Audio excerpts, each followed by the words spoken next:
자, 오늘도 우리가 전체 주제 선고되는 갈라디아서 5장 22절 23절을 함께 암송하고 시작하려고 합니다. 오늘은 화면에 띄우지 않아요. 암송하셔야 됩니다. 같이 한번 암송해 볼까요?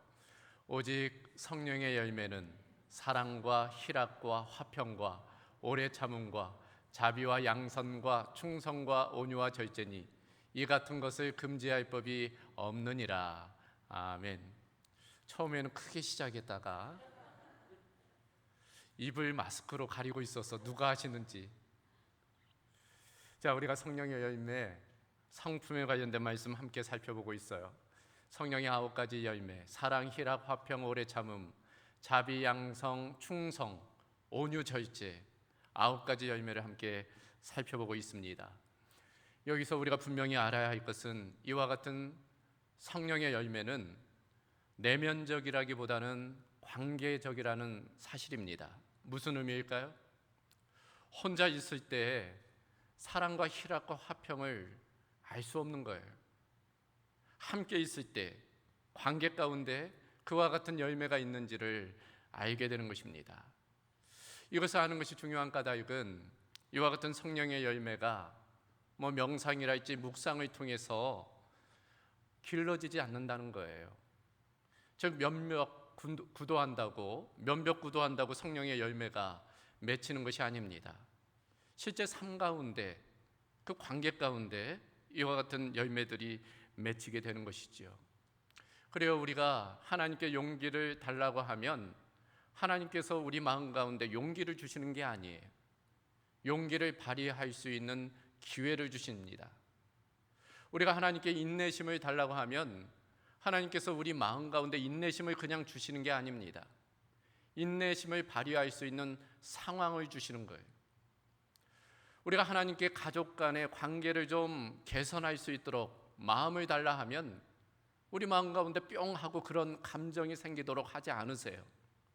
오히려 가족들을 사랑할 수 있는 상황과 여건을 우리에게 허락해 주십니다. 그러므로 이와 같은 열매를 아는 것도 중요하지만 더 중요한 것은 실천하는 것이지요. 삶에 적용하는 것입니다. 그래서 이런 말이 있어요. 100톤의 생각보다 1g의 실천이 낫다. 따라해 보겠습니까? 100톤의 생각보다 1g의 실천이 낫다. 실천의 중요성이 생각만 가지고는 안 된다는 거예요. 실제로 삶으로 살아내야 된다는 말씀입니다. 고린도전서 12장 3절을 보면 성령으로 아니하고는 누구든지 예수를 주시라 할 수 없다 말씀합니다. 우리가 예수님을 주님이라고 인정하는 것은 성령의 역사예요. 우리가 예수님을 영접할 때 성령께서 우리 가운데 내주하십니다. 그래서 예수님을 주님이라고 시인할 수 있는 거죠. 그러나 성령의 충만은 다른 차원이에요. 성령의 열매는 다른 측면입니다. 구원은 은혜로 받지만 성화는 훈련을 통해서 얻을 수 있는 거예요. 성령께서 이미 예수님을 영접하고 예수님을 주님이라고 인정할 때 성령의 씨를 뿌려주셨어요. 그러나 그것을 자라 열매 맺게 하는 것은 우리의 훈련과 노력이 필요한 거예요. 그 씨가 그저 사라지지 않도록 거름도 주고 병의 층도 몰아내고 잘 가꿀 때 결국에는 풍성한 열매를 맺게 되는 것입니다. 사랑하는 성도 여러분, 성령의 열매를 맺고 싶으십니까? 그러면 삶에 적용하시기를 바랍니다. 지금부터 삶으로 실천하시기를 바라요. 사랑, 희락, 화평, 오래 참음, 자비, 양성, 충성, 온유, 절제 실천할 때 그것이 내 것이 되는 것입니다. 성령의 열매를 실천함을 통해서 그 성령의 열매를 풍성하게 맺는 저와 여러분이 될 수 있기를 주님의 이름으로 축원합니다. 자, 오늘은 성령의 열매 8번째 시간입니다. 주제는 온유예요. 이 온유라는 것이 예수님의 팔복 중에도 나와 있지요. 마태복음 5장 5절을 보면 팔복 중에 3번째가 온유입니다. 온유한 자는 복이 있나니 그들이 땅을 기업으로 받을 것이라. 그 말씀이 좀 익숙하지요. 오늘 우리가 읽은 시편 37편 11절 말씀이 바로 유사합니다. 11절을 보면 그러나 온유한 자들은 땅을 차지하리라. 그러니까 팔복의 말씀과 유사하다는 것 알 수 있습니다. 그런데 이와 같은 온유가 갈라디아서 5장 23절을 보면 성령의 9가지 열매 중에 포함되어져 있어요. 그만큼 중요하다는 것 우리가 깨닫게 됩니다. 이런 온유는 사람의 이름으로도 장명되지요. 이름으로 많이 쓰입니다. 우리 부목사님들도 자녀들 이름이 온유가 있어요. 김 목사님, 이 목사님 두 분의 목사님 자녀의 이름이 온유라는 거 알고 계시지요? 근데 공교롭게 둘째들이 온유예요. 왜 그럴까? 이 둘째들이 좀 온유가 필요한가? 혹은 둘째를 키우는 부모 입장에 좀 온유가 필요한가? 이제 그런 생각을 해보게 됩니다. 여하튼 이 온유에 대해서 좀 살펴보면 먼저 온유의 성경적 의미를 좀 보도록 하겠습니다. 이 온유 사전적인 정의 국어 사전을 보니까 이렇게 되어져 있어요. 사람의 표정이나 성질이 온화하고 부드러움, 그게 온유랍니다. 한자로 보면은 따뜻할 온자에 부드러울 유자, 그러니까 좀 따뜻하고 부드러운 어떤 그런 이미지가 온유인 것이죠. 영어 성경을 보면 NIV 성경은 젠틀리스, 점잖음이라고 되어져 있고 킹 제임스 버전을 보면은 meekness, 부드러움이라고 되어져 있습니다. 그러다 보니까 이 온유하면 떠오르는 이미지가 잘못하면은 좀 우유부단한 이미지로 생각할 수 있어요. 그러니까 이래도 흥, 저래도 흥, 줏대가 없는 그런 모습으로 온유를 생각할 수 있습니다. 회색지대, 색깔이 없는 어정쩡한 그런 태도, 이제 그런 것을 온유로 생각하는 경우가 있습니다. 그러나 성경적으로 전혀 온유는 그런 것이 아니에요. 이 온유라는 단어, 헬라어 단어를 통해서도 알 수 있습니다. 이 온유가 헬라어 프라우테스인데요, 두 가지 어원적인 이유가 있습니다. 이 프라우테스가 원래는 유순해진 말을 의미해요. 여러분 야생마들 보셨지요? 영화나 다큐멘터리 보면은 야생마들이 나와요. 참 거칠지요. 로데오 경기를 보면은 이 야생마를 다루는 게 쉽지가 않아요. 어떻게 이 야생마를 길들일까? 이렇게 했답니다. 야생마에다가 집에서 키우는 당나귀 한 마리를 줄로 묶는데요, 서로.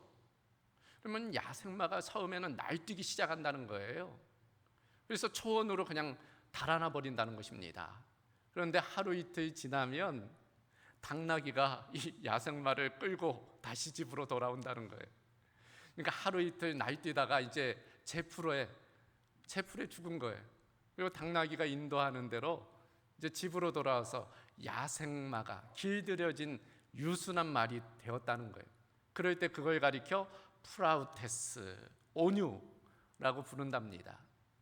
또 다른 어원적인 배경을 보면은 정상화된 체온의 의미가 있어요. 그러니까 우리가 감기나 어떤 몸살이 들면 체온이 올라가잖아요. 39도, 40도까지 올라간단 말이죠. 그러면 문제예요. 근데 약을 먹으면 올라갔던 체온이 정상화돼요.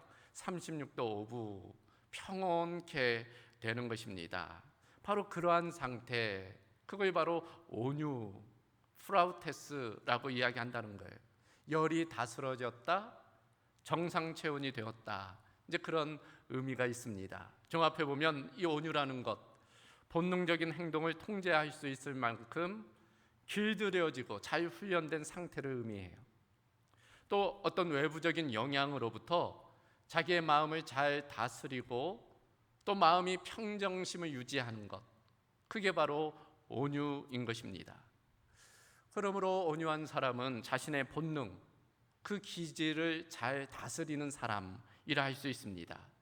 자신의 힘을 유익한 목적으로 선하게 사용하는 사람, 그런 사람들이 바로 온유한 사람입니다.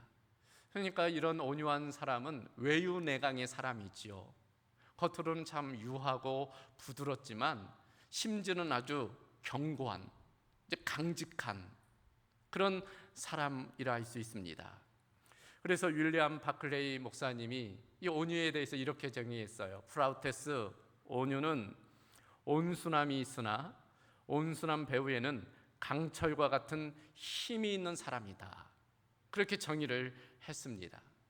자, 신앙적으로 보면 이 온유는 하나님을 향하여 길들여진 사람을 의미해요. 예수님 때문에 자신의 욕심과 성질, 본능을 통제하는 사람, 그런 사람들이 온유한 사람입니다. 그러므로 이 온유라는 말의 느낌이 조금은 부드럽고 연약해 보이는 것처럼 느껴지지만 실제로는 다른 차원이라는 것 우리가 알아야 할 것입니다. 빈수레가 요란하다고, 그러나 속이 꽉 차 있는 사람은 중심이 꽉 차 있기 때문에 흔들리지 않아요. 어떤 상황 가운데에서도 평정심을 유지합니다. 혹여 넘어졌다고도 오뚜기처럼 다시금 일어나는 거예요.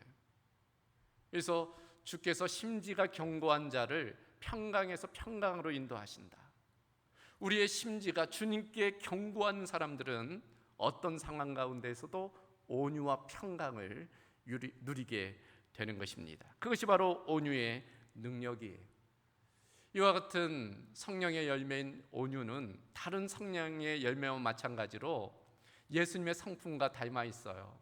예수님 말씀하셨잖아요. 나는 마음이 온유하고 겸손하다. 그러니까 이 온유와 겸손은 늘 함께 가는 것 같아요. 온유한 사람은 겸손한 사람이고 겸손한 사람은 또 온유한 사람입니다. 예수님이 그 온유와 겸손을 우리에게 보여주셨어요. 그 높고 높은 하늘 보좌를 버리고 이 땅 가운데 인간의 모습으로 오셨다는 것 사실 자체가 온유와 겸손이잖아요. 마구간에 나셨어요. 더불어 3년간의 공생애를 보면 온유의 사역이셨습니다. 그 온유의 절정이 무엇이에요? 십자가이죠. 십자가에서 죽음조차 예수님의 온유를 방해할 수 없었습니다. 그러므로 온유한 사람의 특징은 예수님을 닮아 있지요. 온유한 사람은 사고방식이 유연해요. 경직되어 있지 않습니다. 얼굴은 부드럽고 언어도 부드러워요. 물질을 사용하는 것도 여유롭습니다. 사람과의 관계에서도 그 부드러움이 나타나는 거예요. 그런 것이 바로 주님 닮은 온유한 사람의 특징인 것입니다. 문제는 이런 온유를 방해하는 것들이 있다는 거예요. 몇 가지를 살펴보겠는데 외부적인 것, 내부적인 것이 있습니다. 먼저 외부적인 것들이 있어요. 그러니까 우리가 환경이나 상황, 문화나 이데올로기, 어떤 가치관이 우리를 온유하지 못하도록 유혹하고 공격합니다. 그 첫 번째는 공격적인 문화라 할 수 있습니다. 여러분, 우리는 어려서부터 다양한 경로를 통해 강한 자만 살아남을 수 있다, 그런 이야기를 해요. 그런 이야기를 듣습니다. 약육 강식, 적자 생존, 그리고 또한 냉혹한 전쟁터, 그런 이야기를 듣고 자라요. 가정에서도 학교에서도 마찬가지입니다. 그러므로 알게 모르게 의식적이든 무의식적이든 우리의 마음에 그런 성향들이 자라가는 것입니다. 특별히 우리가 접하는 많은 뉴스나 대중문화, 취미생활이 이제 그런 것들을 조장하지요. 공격성을 조장합니다. 이를테면 뉴스만 보아도 어때요? 늘 폭력의 소식, 사건 사고의 소식이 끊이지 않아요. 영화, 드라마 마찬가지입니다. 폭력적인 장면, 선정적인 장면이 넘쳐나요. 우리 취미생활도 그렇잖아요. 게임이랄지 취미생활도 공격적인 그런 것들이 많은 거예요. 그런 것들이 우리에게 선정성과 폭력성, 공격성을 불러일으킵니다. 심각한 것은 그것이 어른에게, 성인에게 문제가 되지만 우리 자녀들에게, 아직 가치관이 형성되지 않은 자녀들에게는 심각한 문제를 일으킨다는 데 있어요. 영향력이 되는 것입니다. 실제로 TV 프로그램을 보면 절반 이상이 폭력적인 장면이 나온다고 그래요. 평균적으로 매년 약 1만 8천 건의 폭력 장면이 노출되어져 있다는 것입니다. 이로 인해서 미국의 경우 해마다 100만 명 이상이 폭력으로 사망한대요. 또 매년 200만 건 이상의 가정폭력이 일어난답니다. 미국의 경우에. 우리나라는 어떨까요? 제가 조사해 보니까 2011년 사망 원인 통계를 보니까 폭력 및 타살로 인한 사망률이 인구 10만 명당 1.1명이에요. 여러분, 학교 폭력이 끊이지 않아요. 가정 폭력이 넘쳐나고 있습니다. 가정 폭력의 경우 10가정 중에 6가정이 가정 폭력이 있다고 그래요. 하루 평균 400명 이상이 이 가정 폭력을 경험한답니다. 폭력만 아니라 자해, 고의적인 자살들이 있는 거예요. 화면을 보시면 PPT가 잘 보이지 않을 것 같아요. 글씨가 좀 작아서. 2019년 연령대별 사망 유형입니다. 10만 명당 어떤 이유로 사망하는지에 대한 그런 조사인데요. 여러분, 영세, 다양한 사망 이유가 있는데 제5위가 타살이에요. 가해입니다. 그 중심에 부모가 있어요. 부모로 인해서 영세 아이, 갓 태어난 아이들이 많이 죽는다는 거예요. 1세에서 9세 같은 경우는 2위가 타살입니다. 얼마 전에도 정인이 사건 때문에 국민적 공분이 있었지요. 그러니까 어린 자녀들을 부모들이 학대하는 일들이 있다는 거예요. 그게 2위입니다. 타살이. 근데 10대에서부터 30대까지는 1위가 자살이에요. 자기에 대해 자기를 폭력하는 거예요. 공격하는 겁니다. 40, 50대는 2위가 자살이에요. 그러니까 타인을 폭력하든지 자기를 공격하는 그런 일들이 많이 있는 것입니다. 특별히 남성들의 경우 이 공격적 문화가 더 큰 영향을 미치지요. 우리는 어려서부터 남성들이 남성다움을 요구받게 돼요. 남자다움을 요구받습니다. 사내 자식이 왜 울고 그러냐고 어려서부터 그런 이야기를 들어요. 그러니까 우는 것은 연약한 것이다, 약한 것이다, 남성답지 않은 것이다. 이제 그런 교육을 받게 되지요. 그런 것들이 은연중에 우리의 공격성을 일으키는 것입니다. 그래서 이 공격적인 문화를 우리가 그저 무심히 넘어가서는 아니 되는 것입니다. 두 번째 외부적인 요인, 그것은 바로 권력 지향적인 문화라고 할 수 있어요. 여러분, 일찍이 마키아벨리가 이 군주론의 책을 냈지요. 그러니까 사람을 다스리는데, 나라를 다스리는데 그 방법에 관한 것입니다. 사랑과 덕이 아니라 힘과 권력으로 다스려야 된다는 거예요. 억압해야 된다는 것입니다. 그래야지 다스릴 수 있다는 거예요. 근데 그런 것들이 은연중에 우리 가운데도 각인되어져 있어요. 그러다 보니 사람들이 권력 지향의 모습을 보입니다. 힘제일주의 시대에 살고 있어요. 돈의 힘, 권력의 힘, 숫자의 힘을 믿고 살아가는 거예요. 이제 그런 것들이 사실 세상에만 아니라 교회 가운데도 들어오게 되는 거지요. 우리 성도들 가운데도 은연중에 그런 마음들이 있는 거예요. 이런 사회를 변화시키기 위해서는 힘과 권력이 필요하다. 이제 그런 생각을 가져요. 무언가 이루고 싶다면, 영향력을 행사하고 싶다면 힘 있는 자리에 앉아야 된다. 이제 그런 이야기들을 공공연하게 할 때가 있어요. 물론 어찌 보면 좀 맞는 말 같아요. 어떤 측면에서 보면 일리가 있습니다. 그러나 조심할 필요가 있어요. 혹시 자신의 야망을 하나님이 주신 꿈과 비전으로 그렇게 호도하고 있지 않은지, 그런 미명하에 자신의 야망을 이루고자 하는 것은 아닌지 우리가 좀 생각해 볼 필요가 있는 것입니다. 사실 예수님은 한 번도 높아지라 이야기하지 않으셨어요. 오히려 낮아져라, 섬겨라, 종이 되어라, 그렇게 말씀하셨습니다. 그러니까 예수님의 리더십은 세상의 리더십과 달라요. 예수님의 리더십은 섬김의 리더십, 낮아짐의 리더십이라 할 수 있습니다. 그러므로 이 권력 지향적인 문화도 우리가 조심할 필요가 있는 것입니다. 한 가지 더 온유를 방해하는 요소, 그것은 바로 분노와 불평과 시기라 할 수 있습니다. 앞서 살펴본 두 가지의 외부적인 영향이 우리의 마음을 공격할 때 바로 그런 부정적인 감정들이 일어나게 돼요. 그런 것들이 일어나면 온유하기가 어려운 것입니다. 그래서 오늘 본문 시편에서도 바로 그런 부정적인 감정을 조심하라 말씀하고 있어요. 1절을 보면 악을 행하는 자들 때문에 불평하지 말며 불의를 행하는 자들을 시기하지 말지어다. 7절을 보면 자기 길이 형통하며 악한 꾀를 이루는 자 때문에 불평하지 말라. 8절에도 분을 그치고 노를 버리며 불평하지 말라. 그러니까 불평, 분노, 시기 이런 것들을 절제해야 된다. 그걸 강조하고 있습니다. 그래야지 온유할 수 있기 때문이라는 거예요.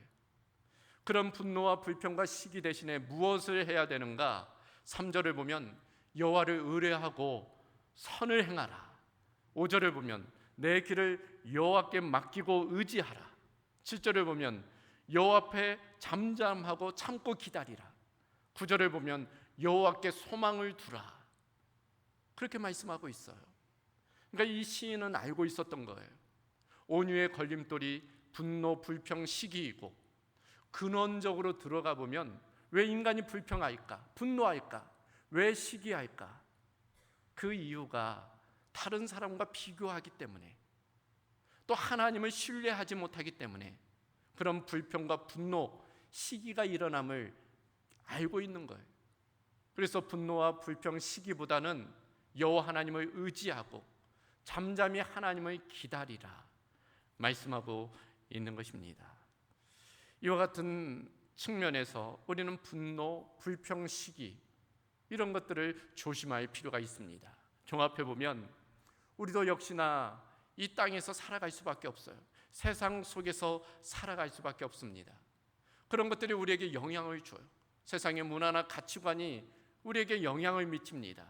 조심할 필요가 있어요. 분별할 필요가 있는 것입니다. 그래서 우리가 하나님의 말씀의 기준으로 그런 공격적인 문화, 권력지향적인 문화를 막아내고 또 우리 안에 있는 그런 부정적인 감정을 잘 다스려야 할 것입니다. 그럴 때 성령의 열매, 온유의 열매를 맺히게 될 것입니다. 자, 그렇다면 구체적으로 어떻게 온유의 열매를 맺힐 수 있을까? 그 첫 번째는 예수님께 연결되기입니다. 가장 근원적인 방법이라 할 수 있어요. 여러분, 우리가 예수님께 연결될 때, 다른 말로 하면 접속될 때, 우리는 예수님의 성품, 그 온유의 성품을 담게 되는 것입니다. 예수님이 이렇게 말씀하셨어요. 나는 마음이 온유하고 겸손하니 나의 멍에를 메고 내게 배우라. 그리하면 너희 마음이 쉼을 얻으리라. 예수님께 배우라는 거예요. 예수님이 온유하고 겸손하시기 때문에 예수님께 와서 배우라 말씀합니다. 히브리서 기자도 믿음의 주요 또 온전하게 하시는 이인 예수를 바라보자. 예수님을 바라보라는 거예요. 예수님을 바라보고 또 예수님께 배울 때 우리는 예수님을 닮아가게 되는 것입니다. 소위 바라봄의 법칙이지요. 바라보면 닮게 되어져 있어요. 나다나엘 호손의 큰 바의 얼굴, 그걸 통해서도 알잖아요. 결국 그 큰 바의 얼굴을 닮은 사람은 그걸 매일 바라보고 있던 어니스트, 그 어니스트가 결국은 큰 바의 얼굴과 같은 사람이 돼요. 부부가 닮는 이유도 마찬가지. 서로 보기 때문, 바라보기 때문이. 그러다 보니까 서로 닮게 되는 것입니다. 우리도 예수님을 바라보면 자기도 모르는 사이에 예수님을 닮아가는 것입니다. 예수님의 성품이 우리에게 전수되는 거예요. 그런 분들이 계세요. 나는 천성적으로, 기질적으로 온유하지 못해. 걱정하지 마십시오. 변할 수 있습니다. 여러분, 모세는 사람을 죽인 사람이에요. 베드로는 한 사람의 귀를 잘라낸 사람입니다. 사도 요한은 사마리아에 불을 내리려고 했던 사람이지요. 바울은 어때요? 스데반의 죽음에 관여되어져 있고 또 사람을 핍박한 인물입니다. 그러나 그런 인물들이 예수님을 통해서 변화되었어요. 성령의 사람으로 변화되었습니다. 그러므로 우리도 충분히 변화될 수 있습니다. 자, 그렇다면 구체적으로 어떻게 우리가 예수님께 연결될 수 있을까요? 어떻게 예수님을 닮아갈 수 있을까요? 바로 말씀과 기도와 성령의 능력입니다. 말씀과 기도와 성령의 능력 이외에 다른 것으로 예수님을 닮을 수 있는 방법이 없어요. 예수님께 연결될 수 있는 방법이 없습니다. 그러므로 우리는 말씀의 소를 앞세우고 기도의 쟁기를 깊이 들이우고 또 성령의 능력의 인도하심에 따라 우리의 마음의 밭을 기경하는 거예요. 이미 성령으로 씨 뿌려진 우리의 마음의 밭에 그 씨를 풍성하게 자라게 하는 것입니다. 그러면 결국 풍성한 성령의 열매를 맺게 될 줄로 믿습니다. 우리 가운데도 그런 은혜가 있기를 주님의 이름으로 소망합니다. 두 번째로 어떻게 우리가 이 온유의 열매를 맺을 수 있을까요? 양보하는 거예요. 양보하는 법 배우는 것입니다. 이것은 실제적인 부분이에요. 여러분, 소위 솔로몬의 딜레마라는 것이 있어요. 무엇인가 하면 타인의 문제에 대해서는 지혜로운데 정작 자신의 문제에 대해서는 미련한 사람, 그게 바로 솔로몬의 딜레마입니다. 아시다시피 솔로몬 지혜의 왕이었잖아요. 어려운 문제를 지혜로 풀어냈습니다.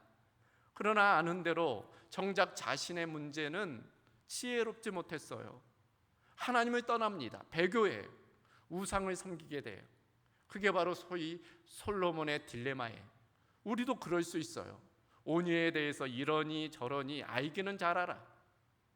그러나 정작 자기는 그 온유와 동떨어져 있는 경우가 있는 거예요. 그런 측면에서 우리가 온유를 우리의 몸에, 마음에 붙이는 것이 필요합니다. 어떻게 할까? 양보하는 법 배우는 거예요. 그 중심에는 한 발 물러서는 것이 있어요. 자신을 객관적으로 보는 거예요. 그러니까 우리가 그리스도인이지만 우리도 갈등 상황에 놓일 때가 있어요. 사람들과 갈등이 있을 수 있습니다. 어떤 문제 때문에 갈등이 있을 수 있어요. 그럴 때 세상 사람처럼 그저 내 주장만 하는 것이 아니라, 내 유익만 구하는 것이 아니라 한 발 물러서서 그 상황과 자기 자신을 객관적으로 보는 거예요. 그리고 양보할 것이 있다면 양보하는 것입니다. 내가 다 옳지 않을 수도 있잖아요.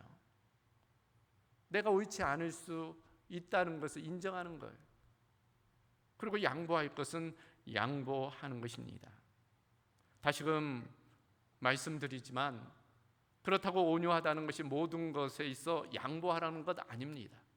무조건 양보하라는 거 아니에요.